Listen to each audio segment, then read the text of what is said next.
and pasted all of PG Wodehouse's great dialogue and lines, and then I tried to connect the scenes. So, if the lines are weird and awkward, that's me. If the lines are really brilliant, that's PG Wodehouse. But we had a lot of fun. This has been a great play, and the seniors are doing a wonderful job. So, I've enjoyed this a lot. So this is PG Wodehouse by me, starring the seniors.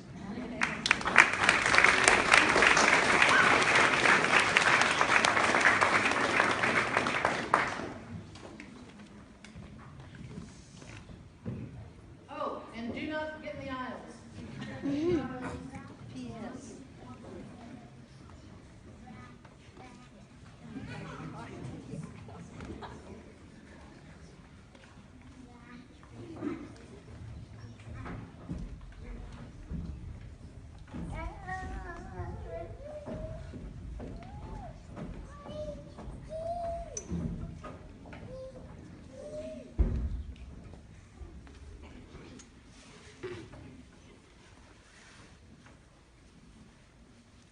Well, Jeeves, here we are, what? Yes, sir. I mean to say, come again.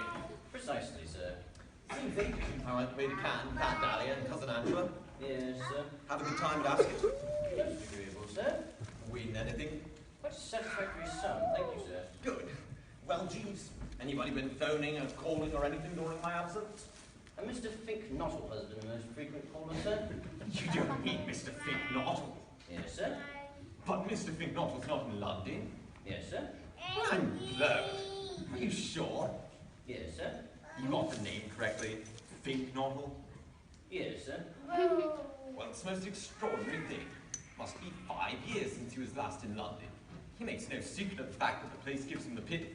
Till now, he's always stayed glued to the country, completely surrounded by newts. Newts, sir. Newts, Jeeves. Mr. Fink-Nottle has a strong newt complex. You must have heard of newts.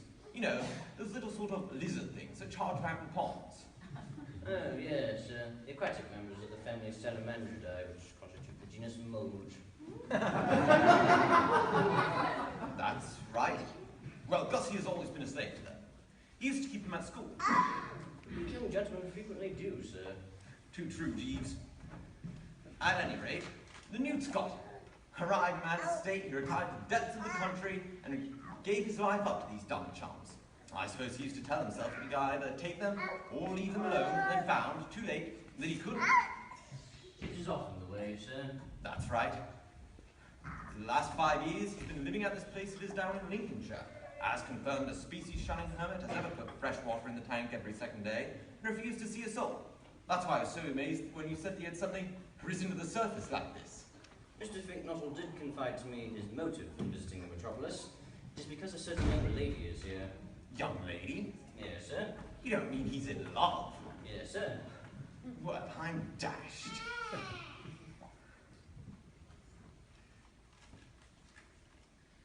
Did he mention a name? She's a Miss Bassett, sir. Miss Madeline Bassett. Bassett, you say? Yes, sir. Well, I got Jeeves, fancy that. Small world, isn't it, what? The young lady is an acquaintance of yours, sir. I know her well. She was in Cannes with us. Your news has relieved my mind, Jeeves. It begins to make the whole thing seem far more like a practical working proposition. I'm most gratified to hear it, sir. She's just the type for him.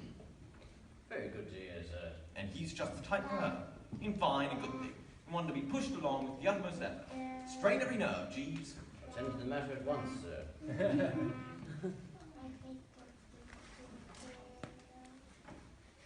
Pardon me, sir. Yes, Jeeves? Something on your mind, Jeeves? It would appear that you inadvertently left Cannes in possession of a coat belonging to some other gentleman. Oh, no, Jeeves. The object under advisement is mine. I bought it out there. You wore it, sir. Every night. But surely you are not proposing to wear it in England, sir? Yes, Jeeves. I anticipate a great popular success with this jacket. These things are matters of opinion, sir. Jeeves. When I wore it at the casino in Cannes, beautiful women nudged one another and whispered, "Who is he?" Code at continental casinos is notoriously lax, sir. Since you don't like my jacket, Jeeves, I fear you've lost all taste and sense. Have I to be the one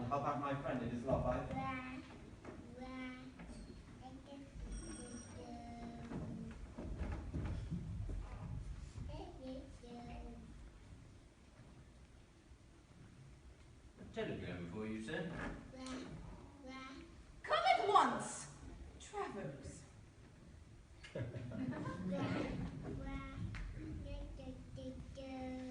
Perplexed, explain, Bertie.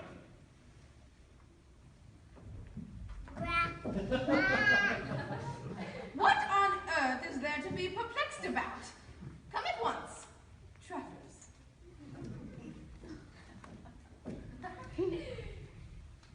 How do you mean, come at once? Regards, Bertie. I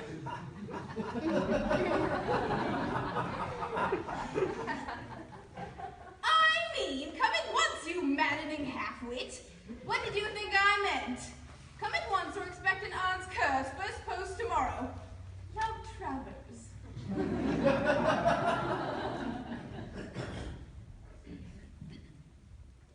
When you say come, do you mean come to Brinkley Court? And when you say at once, do you mean at once? Fogged, at a loss, all the best, Bertie.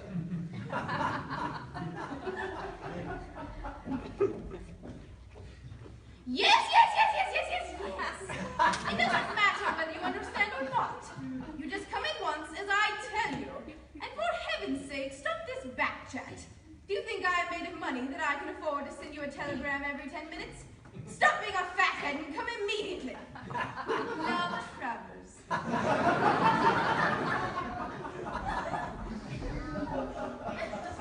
Well, what do you make of it, Jeeves? I believe Mrs. Travers wishes you to come once, sir. You gather that too, do you? Yes, sir. I put the very same construction on the thing. Dash it! What does she want me to come there for? She's just had nearly 2 months of me in Canada. Yes, sir. And most people consider the medium dose for an adult 2 days. Yes, sir. I appreciate the point you raised. Nevertheless, Mrs. Travers appears very insistent. I believe it would be best to acquiesce in her wishes. Pop down, you mean? Yes, sir. Right-ho, Jeeves. I can't go to Brinkley Court or anywhere just yet awhile. That's fine. I'll wire down. Expect me tomorrow fortnight. Or, well, some such effect. That ought to meet the case. Now you'll just toddle around the corner and send it off, and that will be that. Very good, sir.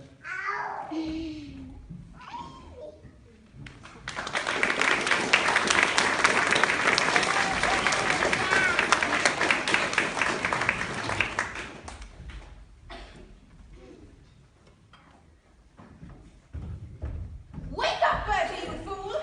Get up and dress. What is this, Aunt Dahlia? Well, it looks to me like tea, but you know best. You're drinking it. Not the contents of that cup. All this. You're barging in here and telling me to get up and dress and all that rot. I barged in, as you call it, because my telegram seemed to produce no effect. And I told you to get up and dress, because I want you to get up and dress. I've come to take you back with me. I like your crust, wiring that you would come next year, or whenever it was. You're coming now. I've got a job for you. A job? I don't want a job. What you want, my lad, and what you're going to get are two very different things. There's a man's work for you to do at Brinkley Court. Be ready to the last button in 20 minutes. Aunt Dahlia, I can't possibly be ready to any buttons in 20 minutes. I'm feeling awful. Yes, I suppose it's only humane to give you a day or two. All right, then. I shall expect you on the 30th at the latest. Dash that, Dahlia, what is all this? Why job? What sort of job? I'll tell you if you'll only stop talking for a minute. It's quite an easy, pleasant job. You will enjoy it. Have you ever heard of Market Snodsbury Grammar School? Never. It's the grammar school at Market Snodsbury. Well, how was I to know that a man with a mind like yours would grasp it so quickly? All right, then. Market Snodsbury Grammar School is, as you have guessed, the grammar school at Market Snodsbury. I'm one of the governors, and they left the arrangements for this summer's prize giving to me. This prize giving takes place on the last, or 31st, day of this month. Have you got that clear? Yes, I see the point you're trying to make. Market, Snodsbury, Grammar School, Board of Governors, prize giving. Quite. Well, what's it all got to do with me? You're going to give away the prizes. Me? You. You're pulling my leg. I am not pulling your leg. Nothing would induce me to touch your beastly leg. The vicar was to have officiated, but when I got home, I found a letter from him saying that he must scratch his nomination. You can imagine the state I was in. I telephoned all over the place. Nobody would take it on. Then suddenly I thought of you. So you think I'm going to strew prizes at the school of yours and give a speech? Exactly. I won't do it. That's fine. I simply will not do it. You will do it, young Bertie, or never darken my doors again. And you know what that means. No more of Anatole's dinners for you. No, I say. Dash it! I thought that would rattle you. Greedy young pig! Greedy young pigs have nothing to do with it. One is not a greedy young pig to appreciate the cooking of a genius. Well, I will say I like it myself. But not another bite of it do you get if you refuse to do the simple, easy, pleasant job. And Daddy, listen to reason. You got hooked with the wrong man. Just ask Jeeves about the time I got lugged into a dress of girls' school. I made the most colossal fool of myself. And I confidently anticipate that you will make an equally colossal fool of yourself on the 31st of this month. That's why I want you. The way I look at it is that, as the thing is bound to be a frost anyway, one may as well get a hearty laugh out of it. So enjoy seeing you distribute those prizes, Bertie. When I won't keep you, I shall expect you in a day or two. Madeline Bassett is visiting as well. You can help entertain her. Bassett, you say? Do you mind if I bring a friend? A Mr. Bignottle. If it gets you there by the 31st, bring him on.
He did.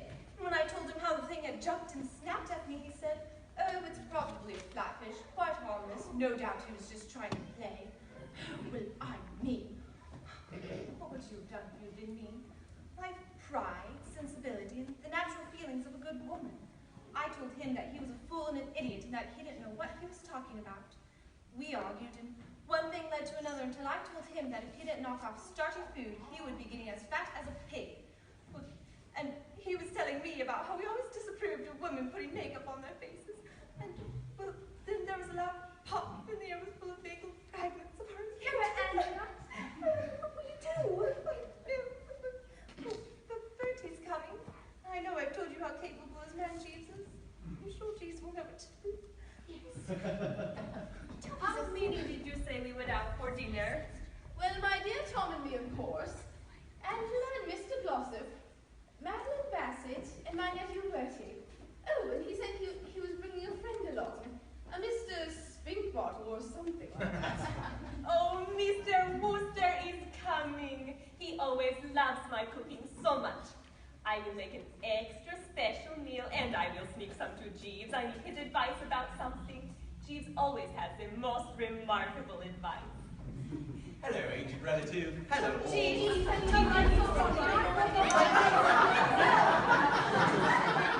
What is this? No greetings for me. Well, I hate to inform you all, but Jeeves has lost his touch. He disparaged the most excellent jacket I recently purchased, gave some really horrible advice to my friend, a finknottle, causing him to miss a masquerade ball in London. I will be dispensing advice from now on. I was at that ball. I didn't see Mr. Finknottle. Because he missed it, on account of poor advice from the normally reliable Jeeves. Right-ho, Jeeves. Go and unpack my things, and see if Mr. Finknottle needs anything. Very good, sir. Mr. Finknottle is here. Ah, yes, and I was thinking, you'd make a much better candidate for your prize-giving, Aunt Dahlia. You lazy boy! I knew you'd find a way out of it somehow. Fine, Mr. Stink Bottle will have to do it. Mr. Finknottle. I was going to prepare a special feast. It is good to see you again, Mr. Wooster. I look forward to it with bated breath. So, dear cousin, what is your problem with Tubby? He doubted I was attacked by a shocking cat, so I broke off our engagement. The beast. My advice to you is not eat much at supper so that he'll see how you're suffering and come and apologize. Are you sure that will work? Of course. All right, if you think it best. Come, Madeline, let us go ignore Tubby.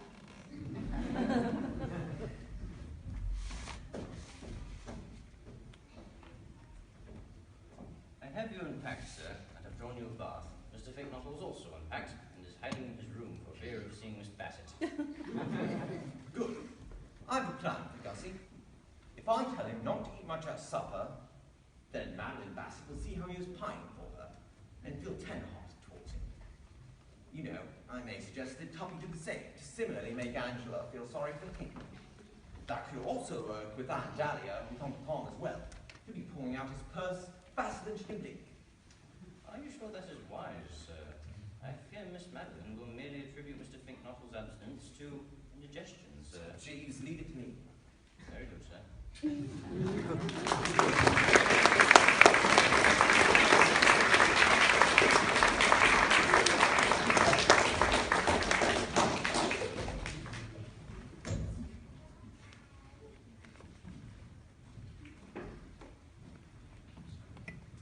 Oh, I am so hungry. I don't think your father looked at me once during supper. What are you talking about, Mother? Bertie had this bright idea that if I didn't eat supper, your father would feel sorry for me, and then would give me more money to replace what I gambled away in Cannes. I need the money to help in the production of my magazine. But the fool proved again he shouldn't be giving advice. He gave me that same advice, but I was sensible enough not to listen. Do you think that's why Tuppy didn't eat supper as well? For a pig like him not to eat, it must have been Bertie's foolish advice.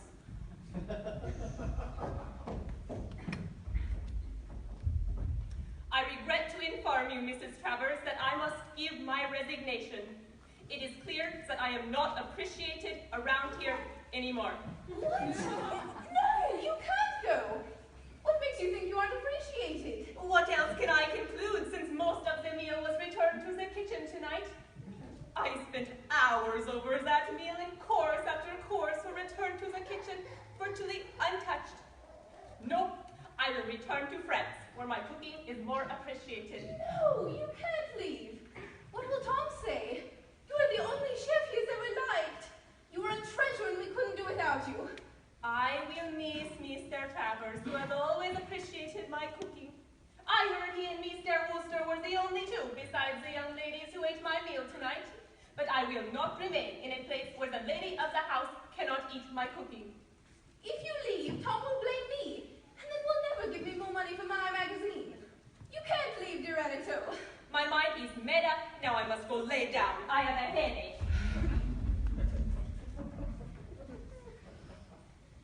Well, you young fool, now you've done it. Anatole has just given in her notice. And to make matters worse, Tom was blissfully enjoying his own meal and didn't even notice I wasn't eating. No, we can't use Anatole. She's a genius. Well, that shows me that I should never take advice from you. I missed a masterpiece of a meal, and I'm starving.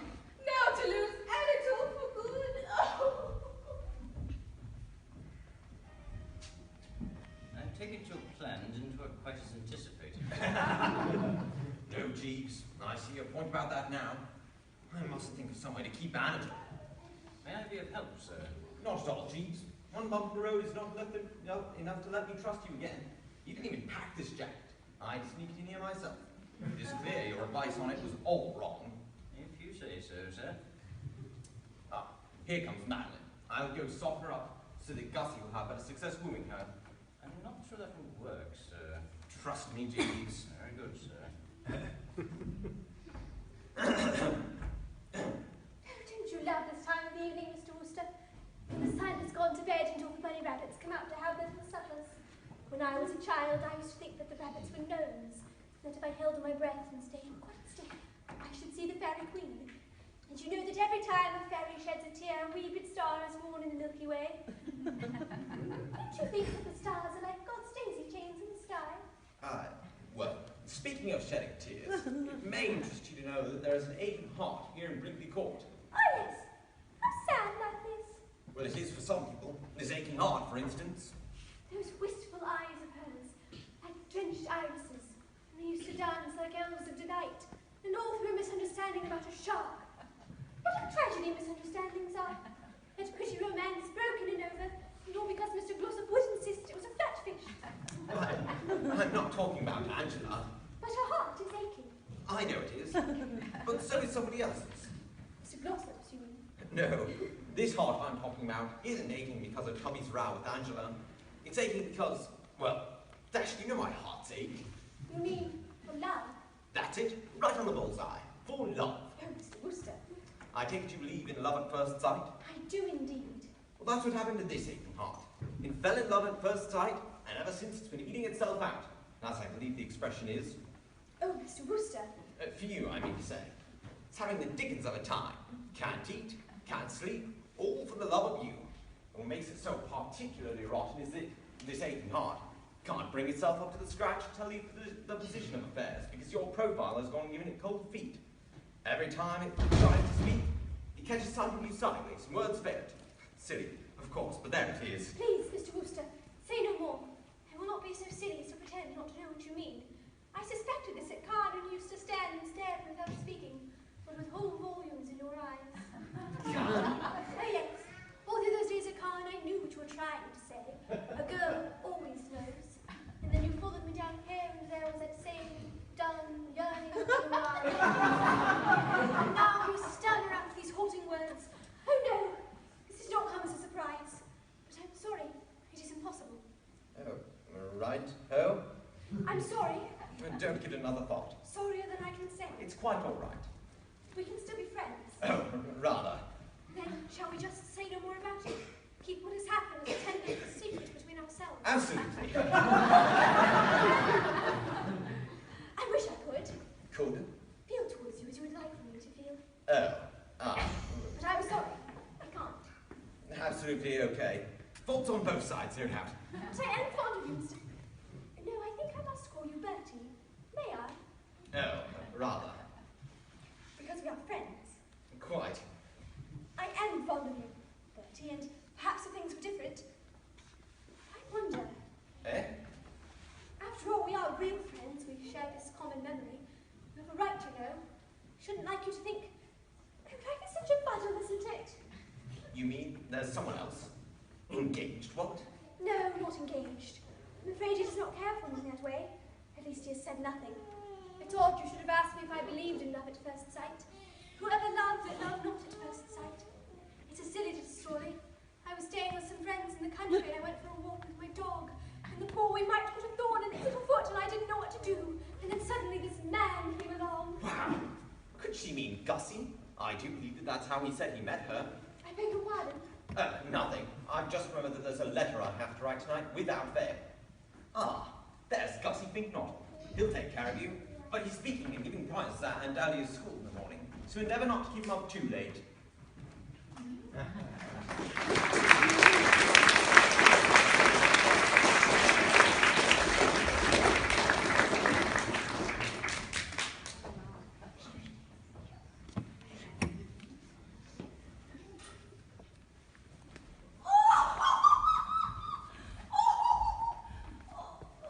Are you laughing at me, madam? No, not at all. The school awards. I thought you might want to know what has happened around here since the school awards. Shocking. If I weren't already leaving, this might make me do it. You have to stay for a meeting at the school, and all the others returned earlier. You know that Miss Madeline and Mr. Finknoddle became engaged last night? Well, when she returned from the school, Miss Madeline was so upset over his display. I think, madam, he snuck in a bottle of something to imbibe before the ceremony. Miss Madeline was so upset over his display at the school that she broke the engagement. Now they are both crying in separate areas of the house. I tell you, I would leave after this if I were not already leaving. So much sorrow is bad for the digestion and keeps people from enjoying my cooking as they should. First Miss Angela and Mr. Glossop, now Miss Madeline and Mr. Finknoddle. No, I shall not stay. No, please, Madam Angela, I beg you to stay. No. Wow, what a spectacle. I agree wholeheartedly, sir. Those references to myself, horrible. And to have Miss Bassett break her recently solidified engagement with Mr. Finknoddle, and to have Mr. Finknoddle, in his heartbroken, heightened state, propose to Miss Angela. What? When did all this happen? In the last half of an hour, I believe, sir. But surely Angela refused him. Not at all, sir. They are betrothed, being married. I also believe Mr. Glossop is now searching for Mr. Finknoddle to tear him limb from limb, as I believe he said. Here's Angela now. I'll use my considerable influence over my cousin to put this right. May I be of help, sir? Not at all, Jeeves. Angela, this is all perfect drivel. I'm sorry, I didn't hear. What were you talking to her about? No, I wasn't talking drivel.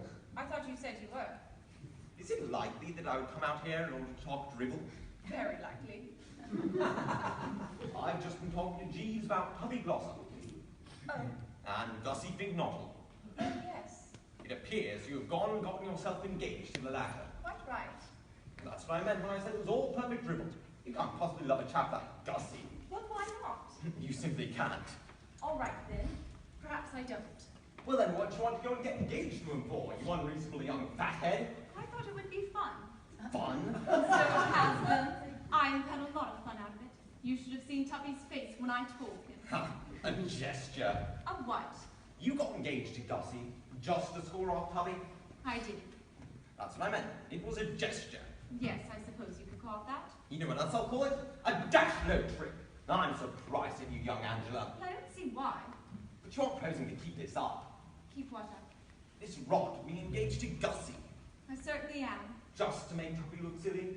Do you think he looks silly? I do. So he ought to.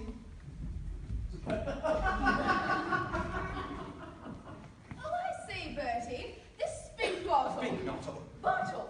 After that exhibition of his this afternoon, bottle and nothing but bottles, how I shall always think of him. However, what I was going to say was that if you see him, I wish you would tell him that he's made an old woman very, very happy. For except the time the curate tripped over a loose shoelace and fell down the pulpit steps, I don't think I've ever had a more wonderful moment when good old Bottle suddenly started ticking Tom off from the platform. In fact, I thought his whole performance in the most perfect taste. Well, those remarks about myself were I know what I liked next best. I thought they were fine. Is it true that you cheated when you won that scripture knowledge prize? absolutely not. That victory was the outcome of most strenuous and unremitting effort. You know, I thought you might have been a trifle peeved Peeved? at Gussie's maneuvers on the platform this afternoon. I confess I'd rather expected the tapping foot and drawn brow. Nonsense. What was there to be peeved about? Besides, I couldn't be peeved at anything tonight. I'm like a little child clapping its hands and dancing in the sunshine. For although it has been some time getting a move on, Bertie, the sun has at last broken through the clouds. Ring out those joy bells. Anatole has withdrawn her notice. Very hearty congratulations. Thanks. Yes, I worked on her like a beaver after I got back this afternoon. And finally, vowing she would never consent, she consented. She stays on, praises be. And the way I look at it now is that God's in his heaven and all's right. I beg your pardon, madam. Is it by your wish, madam, that Mr. Finknoddle is making faces at Madame Anatole through the skylight of her bedroom? Faces? Yes, madam. Through the skylight? Yes, madam. You mean he's sitting on the roof? Yes, madam. It has upset Madame Anatole very much. In fact, a normally very good grasp of the English language seems to have deserted her. Hot dog, you ask me what is it? Listen, make some attention a little. Me, I have hit the hay, but I do not sleep so good. And presently, I wake up, I look, and there is one who makes faces against me through the dashed window. Is that a pretty affair? Is that convenient?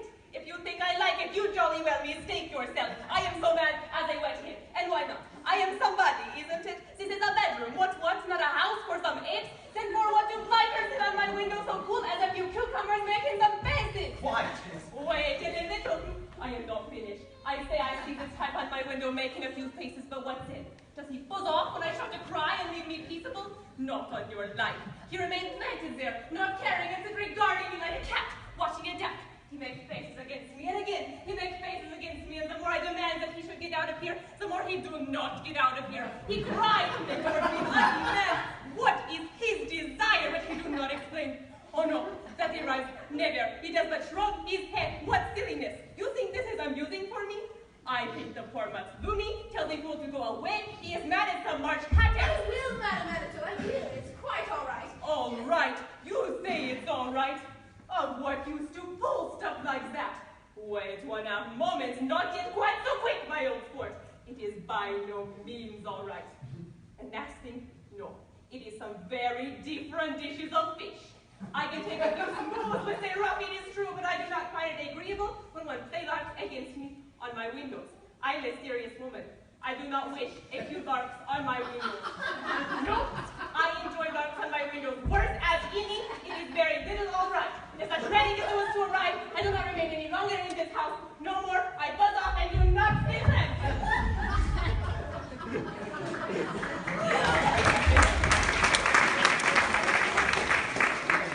I believe Mr. Finkel was being chased by Mr. Gossip and had climbed up to escape harm. If we'll but open the skylight, I believe he may come in and leave my mantle alone.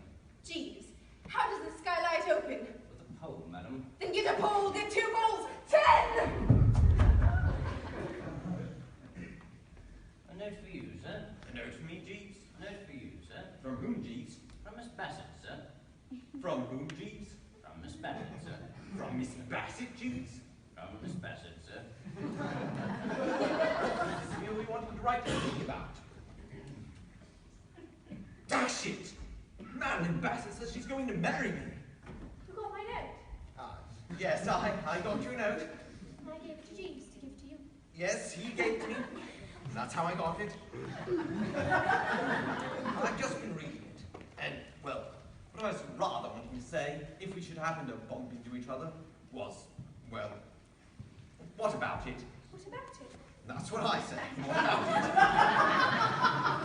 It's quite clear. Oh, perfectly clear. Very well expressed and all that. But I mean, deeply sensible to be honor, but dash it. I think I know what you're trying to say.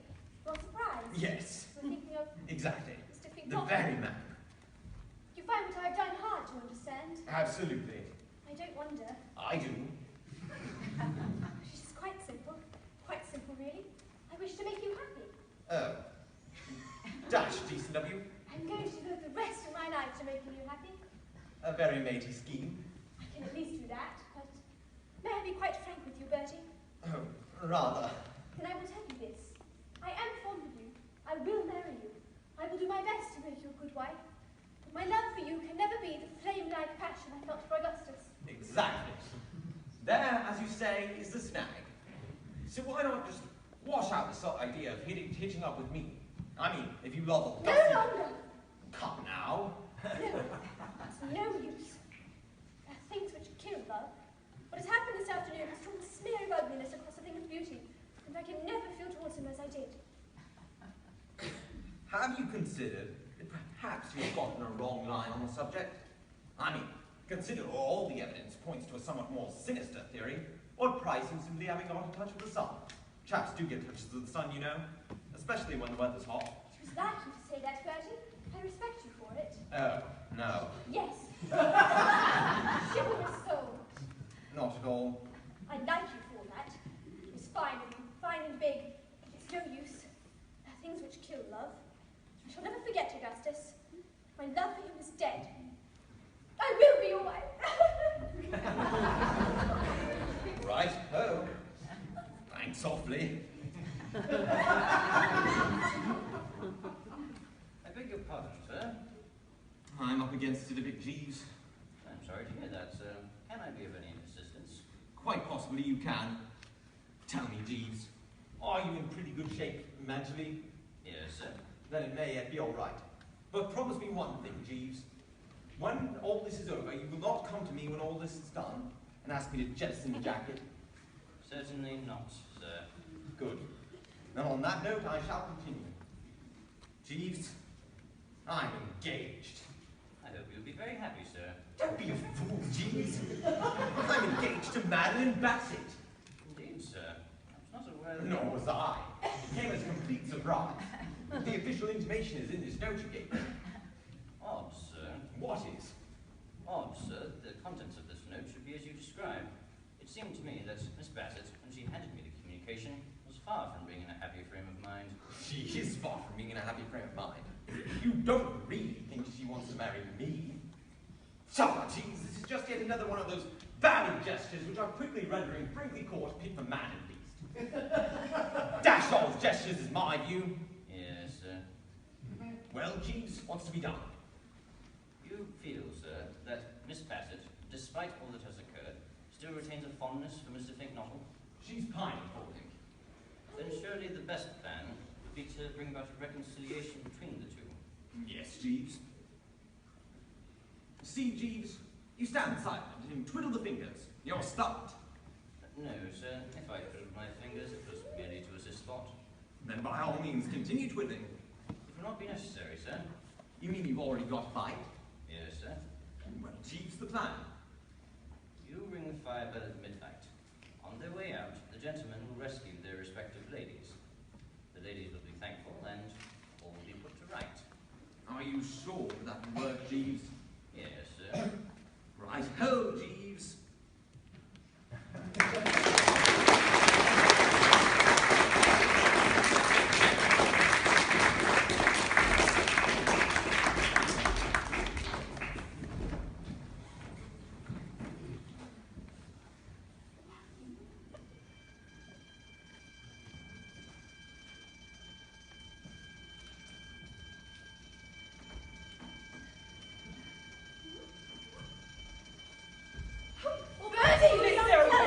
Why did you ring the fire bell? Frightened Madeline. I hate to tell you, madam, but the door closed on our way out, and we are locked out of the house. The extra key is with the housekeeper for the evening, and she's away.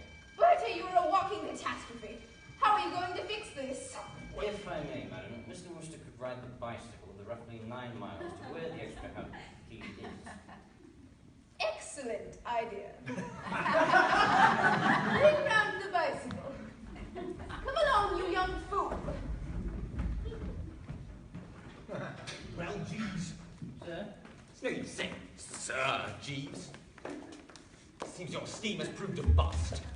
Certainly it would appear that matters have not arranged themselves quite as we anticipated, sir. We? As I anticipated, sir. That's more like it.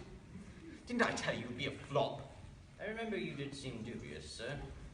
Now I have to ride miles to retrieve this key. Dash it. Yes, sir. Right-ho, Jeeves.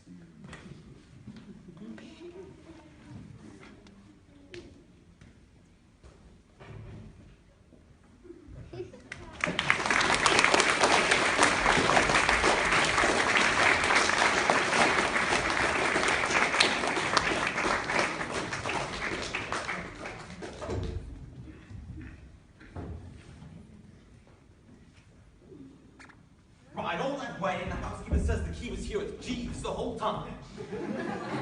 How dare you? Bertie? Ah, you got in then. Oh, yes. About a quarter of an hour after you left, Jeeves went hedging back and found the back door key on the kitchen windowsill. Ha! What? Nothing. Bertie, I have something to say to you. Oh, right-ho. You remind me so much of those knights of the Round Table and the idols of the king. You're such a splendid, chivalrous soul. Bertie, will you be chivalrous now? Rather. Only too pleased. How do you mean? Let me go. But I have got hold of you. Release me. Release? Yes. Ah, you're going to call it off. You're going to hitch up with Gussie after all. Only if you are fine and big enough to consent. Oh, I am. But I gave you my promise. Dash promises. Really? Absolutely. Oh, Bertie!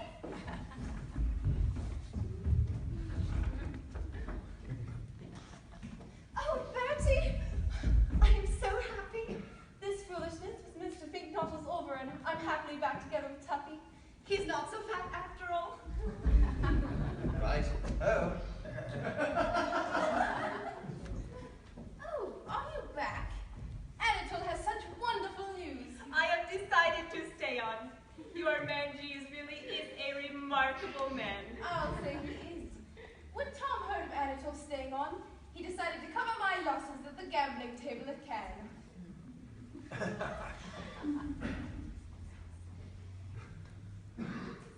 I say, Jeeves. Good evening, sir. I was informed you had returned. I trust you had an enjoyable ride. I mean to talk to you about that later. But I say, Jeeves, what does all this mean? You refer, sir... Of course I refer. You know what I'm talking about. I come back from my ride and find the place positively stiff with happy endings. Yes, sir. I'm glad to say my efforts have been rewarded. Your efforts? You're not trying to make out that that rotten fireball scheme of yours has anything to do with this. Yes, sir. Don't be a fool, Jeeves. It's flopped. Not altogether, sir. I fear, sir, I was not entirely frank with my suggestion of bringing the firebell. I had not really anticipated that it would, in itself, produce the desired effect. Rather, I had merely intended it as a preliminary to what I might call the real business of the evening. You gibber, Jeeves. No, sir. It was essential that the ladies and gentlemen be brought from the house, in order that, once out of doors, I could ensure that they remained there for the necessary period of time. It is a recognized fact, sir, that nothing so satisfactorily reunites individuals who have been so unfortunate as to quarrel, as a strong mutual dislike for some definite person. Such proved to be the case. After I had informed the ladies and gentlemen that you had... Pardon me, sir. After your departure on the bicycle, the ladies and gentlemen agreed so heartily in their abuse of you that the ice, if I may use the expression, was broken. It was not long before Mr. Glossop was walking beneath the trees with Miss Angela, telling her anecdotes of your career at the university in exchange for hers regarding your childhood. Mr. Flinknottle, leaning against the sundial, told Miss Bassett and Broad stories from your school days. Mrs. Travers, meanwhile, was telling Madame Antor. I suppose everybody's mad at me now, are they?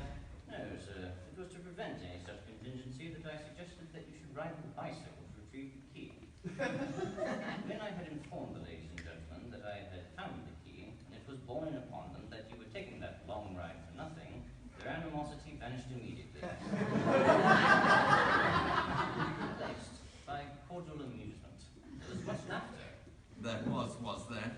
Yes, I fear you may have to submit to a certain amount of good-natured chaff, but nothing more, sir. If I may say, all has been forgiven, sir. Well, you certainly seem to have fixed things. Yes, sir. Did I say, Jeeves? Your methods are a bit wrong. One cannot make an omelette without breaking a few eggs, sir. Omelette? Say, could you get me one? Certainly, sir. Something on your mind, Jeeves? Yes, sir. I had meant to tell you earlier, but in the evening's disturbances, it escaped my memory. I fear I have been remiss, sir. Yes, Jeeves? In the matter of your mess jacket, sir. I am very sorry to say that while I was ironing it this afternoon, I was so careless as to leave the hot instrument upon it.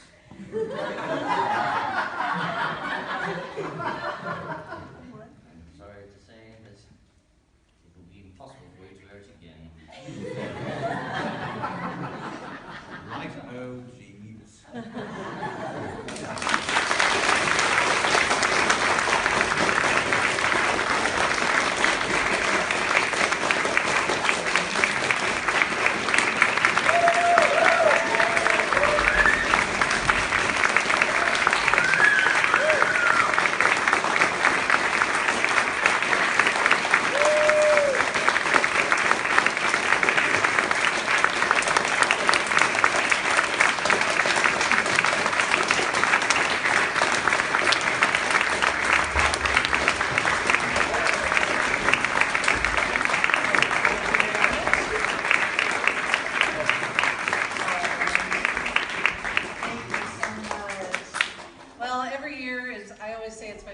But I really enjoyed the play and these seniors, and they did a phenomenal job. So thank them again. It was great.